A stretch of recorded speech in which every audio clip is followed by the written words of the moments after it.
Well, I think emphasizing the role of sales and the fact that it is a discipline that needs to be studied and can be mastered is really important for business schools these days, for young people entering into their careers these days.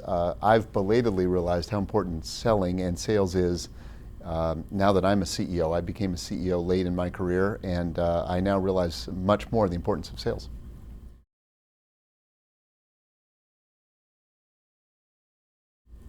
You know, it's interesting when you get into a place like the Celtics, the marketing is essentially done. We wear green and white, we dribble a basketball, we play on a wooden floor, we've got a couple of hoops.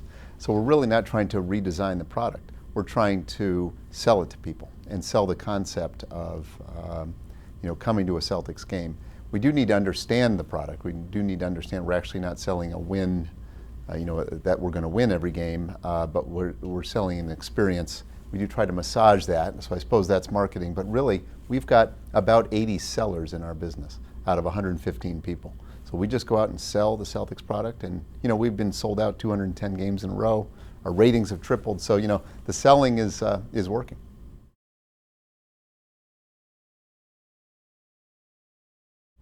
I think it's authenticity. I think it's believing in the product, and I think that's really important, my perspective, for anybody trying to sell these days. There's so much clutter, there's so much noise out there, so many new products, brand new.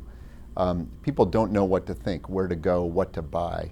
At the Celtics, we authentically sell, part of Celtics pride. We say, we're proud of it. We'd like you to come and join us and see what we're so excited about. And that authenticity shows through, I think, when we're trying to sell our game and our experience to people.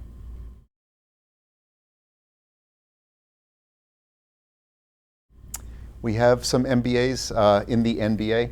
We have, but our president, our team president in charge of business operations, actually is a sales guy who has a bachelor's degree and carried a bag at several software companies and internet startups very, very successfully. But he was a bag-carrying bachelor's degree sales guy, and he is now taken the president title that Red Auerbach formerly held right before him. So fantastic guy, and sales driven.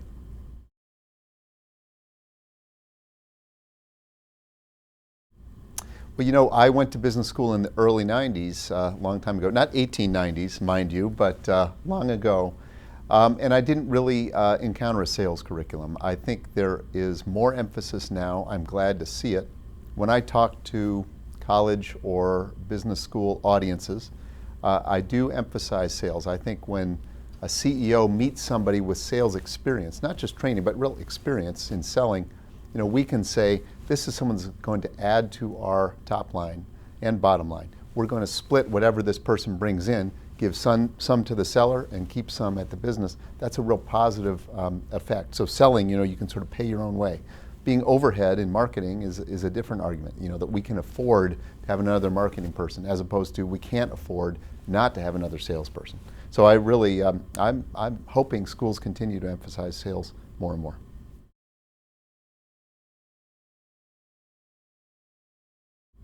Well, I think if you want to learn something, at least if I want to learn something, I go and find out who's doing it right. And looking at the roster of attendees here, present company accepted, looking at who's talking, looking at who's attending, who's sponsoring, this is a great mix of people. This is a place you'd want to be. You'd want to be trained, you want to learn, you want to meet people here and see if sales is really where you want to go. So I think it's highly recommended.